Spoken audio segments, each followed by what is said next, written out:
Mari kita membuka mata mengungkap fenomena di 60 menit Special Report.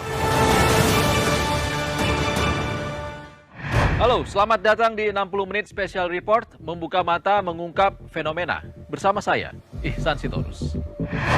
Kita awali dengan informasi kasus penganiayaan David Ozora, saudara. Jaksa penuntut umum menuntut mantan kekasih Mario Dandi, pelaku anak AG, dengan tuntutan 4 tahun penjara. Sementara itu, saudara, ayah Mario Dandi, Rafael Alun, yang telah ditetapkan oleh KPK sebagai tersangka penerima gratifikasi, mengaku sedih hartanya disita KPK.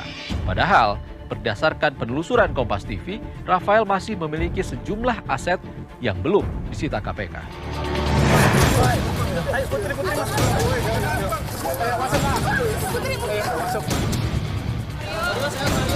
Bang, tanggapannya Bang, soalnya wilayahnya jadi termasuk gimana Bang? Mario, kabarnya gimana Mario? Kami menuntut dengan pidana menempatkan dalam LPKA selama 4 tahun. AG, pelaku anak dalam kasus penganiayaan David Ozora, dituntut pidana 4 tahun penjara. AG dijerat pasal penganiayaan berencana pasal 355 ayat 1 KUHP dengan maksimal hukuman pidana 12 tahun penjara. Namun pidana maksimal dikurangi setengahnya menjadi 6 tahun karena AG masih berstatus anak. Perbuatan anak berkonflik dengan hukum ini menyebabkan luka berat. Ya. Kan bersama-sama ini ya, bersama-sama dengan yang lain menyebabkan luka berat.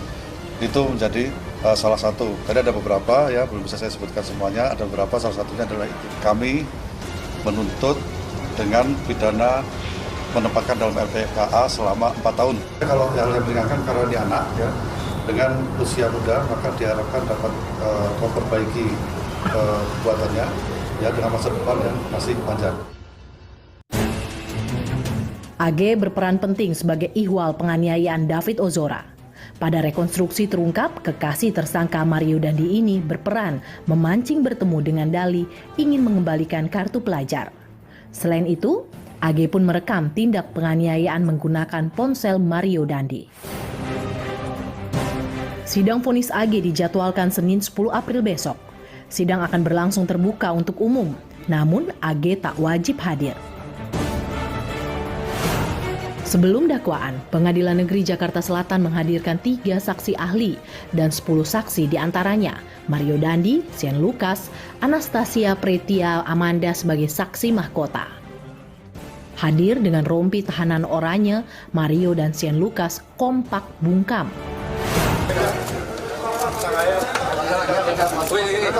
Mario udah pernah Lihat, kasih jalan.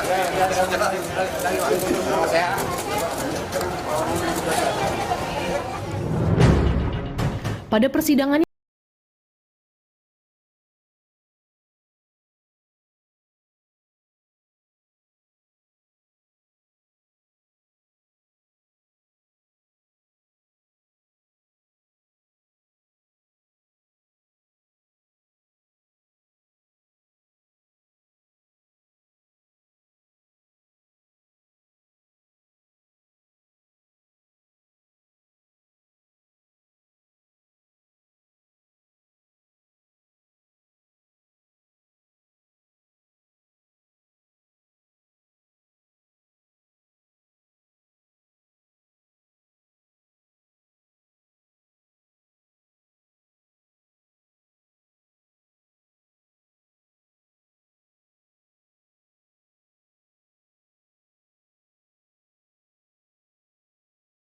yang kedua soal free kick. Soal free kick juga Mario mengatakan itu adalah si Shane yang mengatakan itu, dan si Shane pada saat ditanya oleh hakim yang mengatakan itu adalah si Mario. ayah tersangka Shane Lucas, Tagor Lumban Toruan, menyebut anaknya dipaksa Mario Dandi melakukan penganiayaan. Bahkan dia mengaku sempat menghubungi Rafael Alun Trisambodo, namun komunikasi lewat pesan singkatnya tak digubris. Dia tidak melakukan apa-apa dan melakukan video itu pun kayak terpaksa, ada tekanan gitu. Ibu bapak mana? Ini udah saya WhatsApp, Pak ini orang tuanya Sam, dibaca ya tapi tidak direspon. Nah itu datang, nah disapa juga saya di sini. Sementara itu, kepada jurnalis Kompas TV, Rafael Alun menyebut kasus sang anak hanya masalah perkelahian biasa. Normal lah, dia ribut-ribut, bertengkar dengan teman-temannya. Itu biasa-biasa saja. Ini juga sebetulnya kan juga masalah biasa saja. Hanya perkelahian anak muda, cuma kemudian dia menganiayanya mungkin karena emosi terlalu berlebihan, power yang dia keluarkan juga di luar kendali dia, sehingga mengakibatkan Ananda David menjadi seperti itu. Padahal akibat penganiayaan Mario, korban David Ozora kini menderita cedera otak berat yang sempat mengancam nyawanya. Penyebabnya adalah trauma keras yang menyebabkan otaknya berputar dan syaraf-syarafnya putus semua. Dokter menyatakan bahwa ini tidak akan mampu kembali seperti semula. Kasus penganiayaan yang dilakukan Mario Dandi pun berbuntut panjang dan turut menyeret sang ayah ke Hotel Prodeo. Komisi Pemberantasan Korupsi atau KPK resmi menahan Rafael Alun Senin 3 April lalu. Bermula dari kasus penganiayaan David Ozora, harta tak wajar Rafael Alun terkuak. Mantan pejabat pajak itu ditetapkan sebagai tersangka kasus gratifikasi. Rafael diduga menerima gratifikasi atas pengkondisian pemeriksaan perpajakan dari wajib pajak senilai $90.000 Amerika Serikat. Untuk kepentingan penyidikan, tersangka RAT dilakukan penahanan selama 20 hari pertama, terhitung mulai tanggal 3 April 2023 sampai dengan 22 April 2023. Tak berhenti di Rafael, KPK juga menyelidiki pihak lain yang diduga terkait gratifikasi, termasuk istri Rafael Alun. Sebelum menetapkan Rafael sebagai tersangka, KPK telah melakukan penggeledahan di rumah Rafael Alun. Sejumlah barang disita, diantaranya uang tunai, perhiasan, dan tas-tas mewah milik sang istri. Kalau tadi ada yang bertanya bagaimana dengan pihak lain, terutama dengan istrinya, tentulah ini sebagaimana yang kita pahami bahwa penyidikan ini masih berlangsung. Penyidikan adalah serangkaian tindakan penyidik, sebagaimana diatur dengan undang-undang dan acara untuk mencari mengumpulkan keterangan dan bukti-bukti. Yang dengan bukti-bukti tersebut dapat membuat terang suatu peristiwa pidana dan kita menemukan tersangka. Sebelum ditangkap, Rafael Alun sempat mengaku bahwa tas-tas mewah milik istrinya sebagian barang palsu alias KW. Dia juga mengklaim pertambahan aset yang total mencapai 56 miliar rupiah berasal dari hibah orang tua, usaha keluarga, serta gajinya sebagai pejabat pajak. Tapi kalau bicara nilai tas, dari 70 tas yang disita oleh KPK, itu mungkin paling banyak hanya 8 atau sampai 10 yang asli. Sisanya semuanya KW. Selain saya bekerja di kantor pajak, keluarga saya juga memiliki berbagai macam usaha. Nah, usaha-usaha itulah yang memberikan hasil kepada pertambahan aset ini. Di sisi lain, kami juga memperoleh hibah dari orang tua. Selain itu, Rafael Alun juga mengaku sedih lantaran KPK turut menyita uang belanja istrinya. Ia bingung bagaimana harus membayar THR pegawai. Yang saya sedih itu uang tunai. Jadi uang belanja istri saya yang belum sempat dimasukkan ke amplop untuk belanja harian, itu juga diambil. Dan uang saya senilai 40 jutaan yang sebetulnya awalnya untuk membayar THR beberapa pegawai saya di rumah, itu juga diambil. Jadi pada saat ini saya agak kebingungan nanti ketika THR ini saya harus membayarnya dengan apa begitu. Namun, klaim jatuh miskin hingga tak mampu membayar THR karyawan Rafael Alun tak sesuai dengan daftar harta yang tertera pada Laporan Harta Kekayaan Penyelenggara Negara atau LHKPN. KPK juga membenarkan Rafael Alun memiliki restoran mewah di Yogyakarta yang hingga kini masih beroperasi. Dari penelusuran Kompas TV, Rafael Alun juga masih memiliki sejumlah usaha, di antaranya kos-kosan mewah di daerah elit Jakarta Selatan.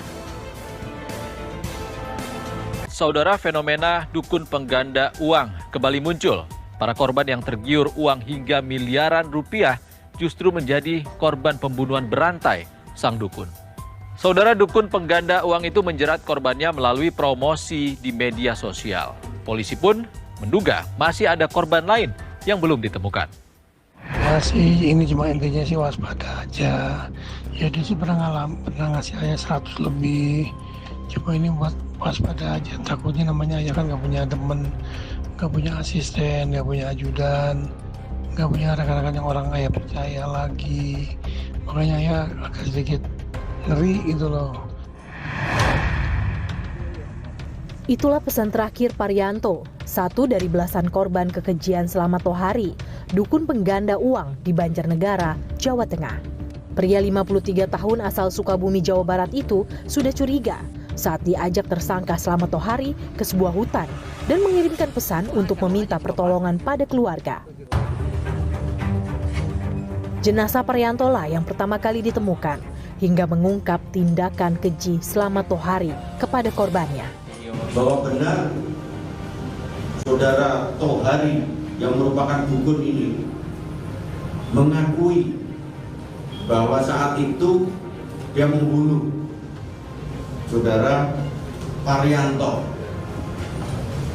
Jadi di handphonenya saudara Parianto ini ditemukan WA sebelum dibunuh yang bunyinya, ini di rumahnya Pak Slamet Tohari. Kalau ada apa-apa hari Minggu ayah tidak kembali, tolong cari saya dengan aparat di rumahnya Pak Slamet Tohari. Korban yang semula berjumlah 10, kini bertambah menjadi 12 orang. Setelah tim gabungan menemukan dan mengidentifikasi 2 jenazah sepasang suami istri asal Pesawaran Lampung, Irsat dan Wahyu Triningsi, yang dikubur Tohari dalam satu lubang. Irsat dan Wahyu Triningsi meninggalkan Lampung dan merantau ke Jawa Tengah pada 2021 lalu. Setelah penemuan jenazah korban Tohari terungkap, keluarga curiga kemiripan lokasi penemuan jenazah dengan tempat Irsat dan istrinya bekerja. Menghubungi yang di Banjarnegara, kebetulan pas dihubungin, pas petugas itu pas samping pelaku. Nah, kita kirim foto ke sana, ditanya apa benar ini korban, dia adanya pelaku, jawab ini korban saya memang, tapi sudah lama. Itu putus komunikasi dari sejak kapan? Dari tanggal 8 September itu udah komunikasi, udah putus. Tahun 2021. Iya.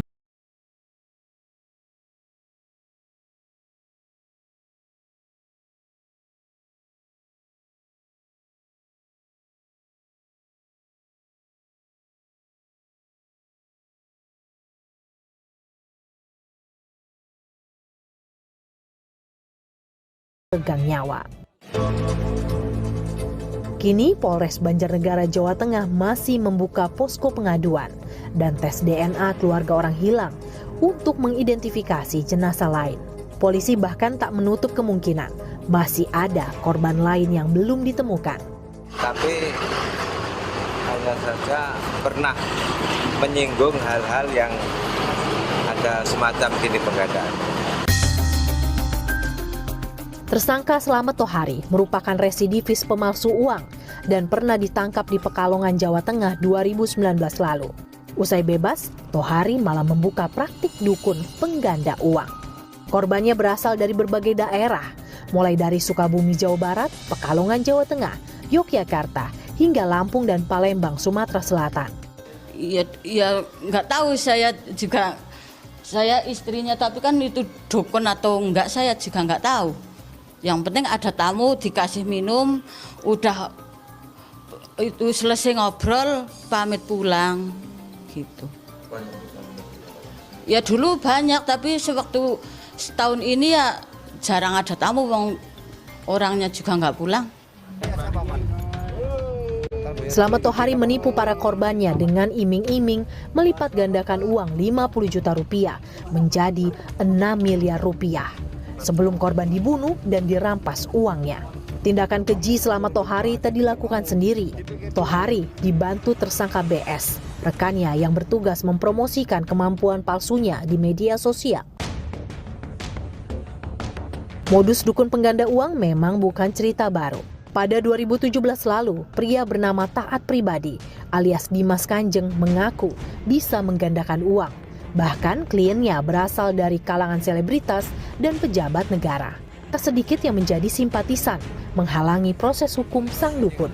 Sebelum akhirnya Dimas Kanjeng divonis 21 tahun penjara karena penipuan dan pembunuhan 2 anak buahnya.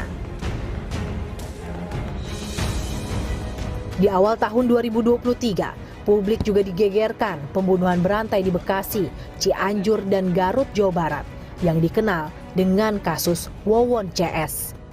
Wawon berkomplot dengan Solihin dan Dede, menipu dan membunuh 9 perempuan pekerja migran dengan modus menggandakan uang.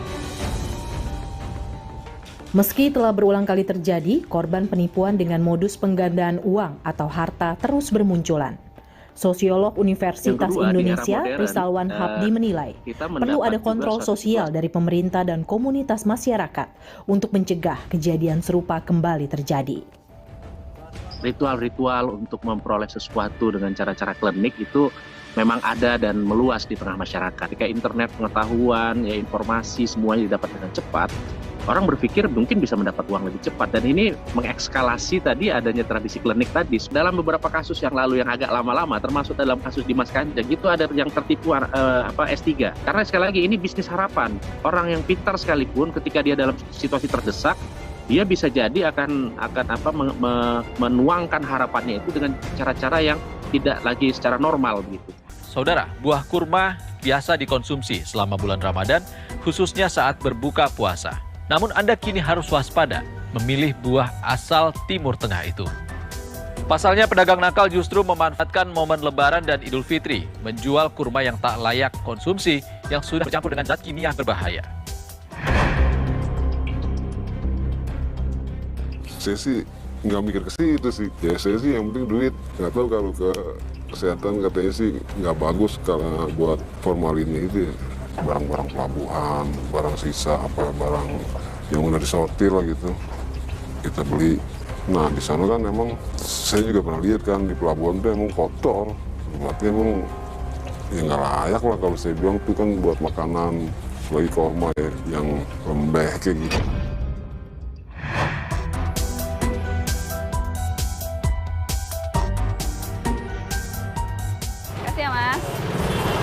Anjuran berbuka puasa dengan kurma bukan tanpa alasan.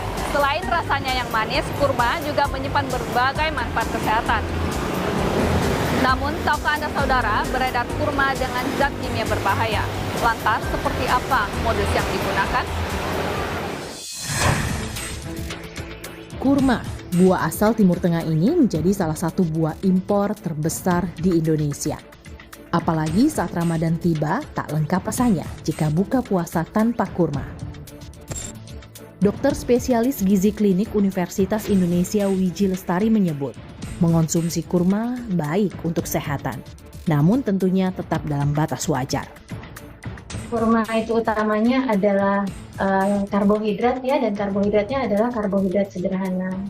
Memang mensuplai energi dengan cepat, mensuplai kalori dengan cepat.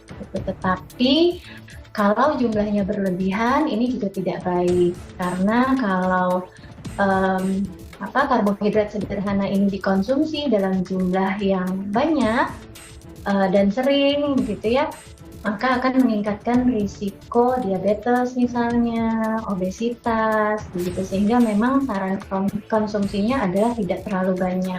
Kurma ini kan sebagai sumber karbohidrat. Nah, kalau kita bandingkan, misalnya saja ya, dalam 100 gram kurma itu kisaran kalori yang terkandungnya itu sekitar 280 sampai sekitar 300-an, tergantung ukurannya ya. Nah, ini kalau kita bandingkan dengan nasi 100 gram, yaitu kisarannya sekitar 130 sampai 180 kalori. Nah, kalau nasi ya per 100 gramnya.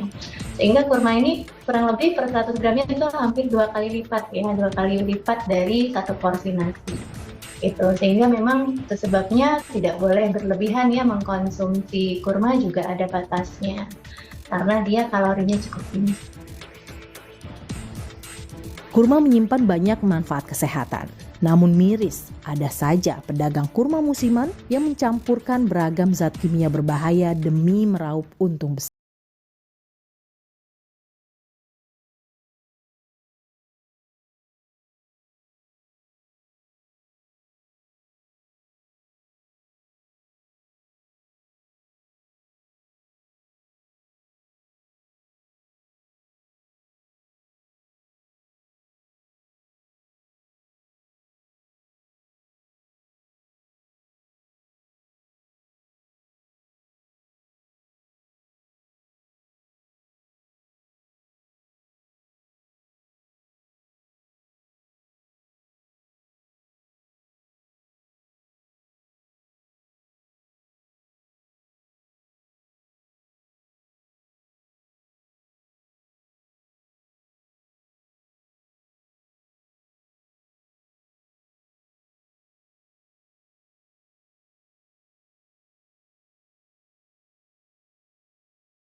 Paling habis 85, terus kita bisa jual untungannya 70.000, ya hampir 100%. Jauh lah, kalau yang jujur paling kita untung 20.000, 25, paling baik 30.000. Jauh lah mbak, kurang lebih 500 kiloan, 500 kilo, dan itu emang barangnya gampang dari corona. Mau nyari api juga waktu corona sih gampang sih sebenarnya. Nggak ada juga yang jualan terbuka, kita gampang lah, gampang dapetnya, gampang jualnya waktu corona. Kalau kasat mata susah mbak, paling ya itu kalau buat disambit sakit ya kalau yang pakai gituan keras karena ada formalinnya kan, sama kan dijemur lagi, jadi teksturnya memang keras. Boraks merupakan senyawa natrium tetraborat berbentuk kristal yang dapat larut dalam air. Boraks digunakan antara lain untuk campuran pembuatan gelas, pengawet kayu, hingga campuran pupuk. Mengonsumsi makanan mengandung boraks bisa menyebabkan gangguan susunan saraf pusat, fungsi ginjal, dan hati. Formalin berbentuk larutan bening dengan bau menusuk yang biasa digunakan untuk mengawetkan mayat, pembunuh hama, pembuatan pupuk urea, dan banyak industri lain. Keracunan formalin akut menyebabkan iritasi, alergi, mual, muntah, rasa terbakar, sakit perut, dan pusing. Sementara jangka panjang menyebabkan gangguan pencernaan, hati, ginjal, pankreas, sistem pusat syaraf, hingga kanker. Sementara sebagai pemanis buatan, siklamat bisa dikonsumsi. Badan POM tetap mengingatkan makanan mengandung pemanis buatan tidak dikonsumsi balita dan ibu hamil karena risiko kesehatan. Melalui keterangan tertulis kepada Kompas TV, BPOM menyatakan sekitar 2,5% takjil berzat berbahaya ditemukan dari 20.000 sampel diambil di seluruh Indonesia, salah satunya kurma. Sejak 2020 hingga 2022, BPOM mengimbau masyarakat mengecek kemasan, label, izin edar, dan kedaluarsa sebelum membeli panganan olahan agar terhindar dari risiko kesehatan. Wah, baru dengar saya. Ya sangat mengkhawatirkan ya kalau begitu ya. Padahal itu kan sudah ada tuntunannya makan kurma. Tapi kok ya ada ya tega-teganya sampai memberikan pengawet gitu ya Pak ya, pengawet. Saya baru nggak sekarang. Ya khawatir sih, itu jahat ya, zolim ya berarti ya. Orang kan pengen sehat, terus pengen jalanin sunnah, tapi kenapa ada orang-orang yang kayak gitu? Saya juga khawatir, soalnya saya juga belinya online nih, kurmanya saya beli online. Kalau online kan saya nggak tahu tokonya kayak apa gitu ya. Dan Badan POM itulah yang bisa menyelidiki makanan itu apakah ada borak atau tidaknya. Jadi kekhawatiran masyarakat bisa terjawab. Koordinator Pengaduan dan Hukum Yayasan Lembaga Konsumen Indonesia atau YLKI, Suharsi menyebut, umumnya pelaku merupakan pedagang kecil yang butuh pembinaan. Sularsi menilai pendekatan sosial dan ekonomi lebih tepat dibandingkan pidana hukum. Pendekatannya itu adalah satu, bisa dilakukan pendekatan secara sosial. Kemudian juga dilakukan pendekatan secara ekonomi, karena saya yakin bahwa mereka melakukan usaha ini untuk bertahan hidup. Berbeda sama mereka yang melakukan usaha untuk mendapatkan suatu keuntungan yang besar. Nah, ini akan sangat berbeda. Tetapi ini dua-duanya memang tidak dapat dibenarkan. Tetapi cara penanganannya, cara penindakannya itu pun juga harus berbeda di dalam hal ini. Bisa menggunakan pasal-pasal seperti Undang-Undang Perlindungan Konsumen. Tetapi kalau ini adalah pangan, bisa menggunakan Undang-Undang Pangan. Nah, kalau Undang-Undang Perlindungan Konsumen itu kan bisa bahwa apabila dia menggunakan bahan berbahaya yang tidak sesuai atau sudah membahayakan kepada masyarakat, itu kan pasal 62 bisa dijerat di sana. Kemudian kalau di dalam Undang-Undang Pangan itu kan jika pelaku usaha menggunakan bahan berbahaya atau menggunakan bahan pangan dan itu merupakan bahan berbahaya, itu juga akan dikenakan pasal. Jadi pasal ini juga bisa dilakukan secara pasal berlapis, yaitu bisa dengan Undang-Undang Pangan maupun dengan Undang-Undang Perlindungan Konsumen. Selalu waspada memilih takjil berbuka puasa. Waspada, kurma berzat kimia berbahaya, bukannya sehat, malah petaka yang didapat. Saudara, penjualan buah kurma naik 2 kali lipat saat bulan Ramadan. Namun tetap waspada, jangan sampai tertipu pedagang nakal. Menjadi takjil andalan berbuka puasa, kurma menyimpan sejumlah manfaat kesehatan. Pertama, kurma mengandung serat pangan dan asam amino yang baik untuk sistem pencernaan. Kedua, kurma mengandung mineral yang bermanfaat menjaga kekuatan tulang. Selain itu, antioksidan kurma menjaga kekebalan tubuh. Tak hanya itu, mengkonsumsi kurma secara rutin juga dapat menghindarkan Anda dari anemia. Sekarang, bayangkan jika Anda mengonsumsi kurma yang mengandung zat kimia berbahaya. Bukan sehat, malah petaka yang didapat. Seperti yang dialami Febrina Pasaribu, ibu rumah tangga asal Medan, Sumatera Utara. Febrina Pasaribu, seorang ibu rumah tangga di Medan, Sumatera Utara, melalui sambungan telepon membagikan pengalamannya kepada Kompas TV.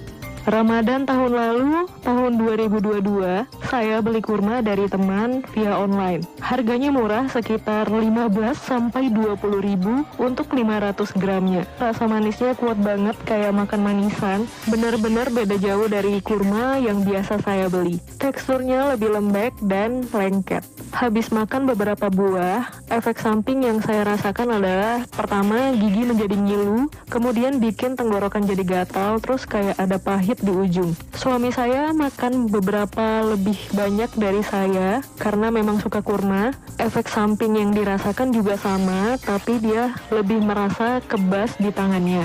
Awalnya saya tidak tahu ada kurma yang berbahaya seperti ini, tapi setelah kejadian, akhirnya saya googling, cari referensi dari sumber yang terpercaya. Ciri-cirinya pas sekali dengan yang saya alami dari kurmanya dan efeknya. Ternyata saya telah mengkonsumsi kurma palsu. Bedanya dengan kurma biasa itu, dia rasanya lebih manis banget malah, dan ada butiran-butiran kristalnya. Lengket seperti ada liquid di permukaan kurmanya dan dia lebih mengkilap. Kurmanya itu tidak ada labelnya, tidak ada merek, daftar gizi juga tidak ada, kemasannya juga dari plastik ziplock polos karena repack. Tapi karena sama temen, awalnya saya nggak curiga, jadi saya makan aja. Selalu awas dan teliti dalam membeli kurma. Apalagi kurma kini tak lagi hadir saat Ramadan. Kurma sudah menjadi pangan sehari-hari masyarakat Indonesia. Dewa, salah satu pedagang kurma di Tanah Abang, Jakarta Pusat menyebut, kurma tak lagi sebatas oleh-oleh haji dan umroh. Namun sudah menjadi panganan sehari-hari masyarakat Indonesia. Penjual kurma saat Ramadan pun melonjak hampir 2 kali lipat dengan omset 20 juta rupiah per hari. Karena kurma ini udah bukan sebagai oleh-oleh haji aja sekarang, udah konsumsi sehari-hari. Bagi masyarakat Indonesia sih kebanyakan udah hampir tiap hari makan kurma rata-rata. Ya sebagian juga ada yang menjalankan sunnah kayak Senin Kamis, itu pasti gitu kan. Ya, kalau untuk bisnis sih peluangnya ke depannya bakal lebih sih, soalnya dari kita minta dari distributor tuh udah semakin banyak tiap harinya kan, itu udah pasti bukan oleh-oleh jadi konsumsi itu kan. Terus juga sama kebanyakan dijadiin ini campuran, misalnya dijadiin sari juga bisa, dibuat jus. Ada 30 jenis kurma yang dijual. Dewa menyebut jenis kurma Sukari yang paling laris karena dinilai cocok dengan lidah orang Indonesia. Harganya pun cukup terjangkau. Kalau kurma itu Sukari, kebanyakan sih rata-rata ngandungnya sih kadar gulanya tinggi kalau Sukari itu. Karena kan Sukari itu kurma raja bagi orang-orang negara Mesir atau di negara Mesir sih ya. Konsumen Indonesia selainnya yang manis gitu ya? Iya. Badan Pusat Statistik atau BPS tahun 2022 mencatat, impor kurma mencapai 61.352 ton. Ini setara 86,25 juta dolar Amerika Serikat atau 1,25 triliun rupiah. Lalu, tahun 2021 impor kurma setara 69 juta dolar Amerika Serikat atau 1 triliun rupiah. Sementara tahun 2020, impor tercatat stabil 81,37 juta dolar Amerika Serikat atau setara 1,17 triliun rupiah. Negara importir kurma ke Indonesia diantaranya Tunisia, Mesir, Uni Emirat Arab, Arab Saudi, Iran, Aljazair, dan Palestina. Selain dikonsumsi langsung, potensi penjualan kurma olahan pun cukup menggiurkan. Widya, pemilik kurma coklat Kurcok Lezato yang berdiri sejak 2016, kini berkembang pesat. Berawal omset 10 juta rupiah, kini Widya bisa mengantongi 100 juta rupiah per bulan. Jadi kan kalau bulan puasa tuh kan identik dengan kurma ya. Kadang sebagian orang itu kurang suka kalau makan buah kurma langsung. Jadi aku ada inovasi untuk diisi dengan berbagai varian rasa gitu. Nah, ternyata setelah diisi varian rasa ini, yang nggak suka kurma jadi suka gitu. Jualannya kita dari awal online aja ya gitu. Kita nggak ada toko, kita cuma ada pabrik dan gudang. Kita full online semua karena yang gemar kurma ini kan banyak banget ya, dan semua kalangan rata-rata suka gitu. Jadi pengembangannya cukup pesat sih. Merintis dari usaha kecil memiliki 3 karyawan, kini Widya mampu mempekerjakan 23 karyawan. Dalam sehari, ia bisa memproduksi hingga 700 toples kurma coklat. Bahkan, Widya mulai melirik ekspor ke negara tetangga. Nah Ibu, aku mau dong dijelasin ini kurma yang dipakai jenisnya apa dan bagaimana sih melihat kurma yang bagus? Kurmanya kita pakai yang dabas ya. Nah kurma yang bagus itu dia tuh isinya dalamnya tuh bersih, nggak ada kayak ngeres pasirnya gitu, dia bersih. Dia nggak ada kutunya, dia nggak berkutu. Dan nggak kering, dia lembut. Pesan-pesannya untuk yang pengusaha baru, yang baru memulai, itu jangan takut untuk mencoba, berani untuk memulai, gitu, dan bekerja keras ya. Karena ya kita kan nggak tahu kita berhasil apa nggak kalau kita nggak coba. Menjadi salah satu takjil primadona, kurma selalu dinanti saat berbuka.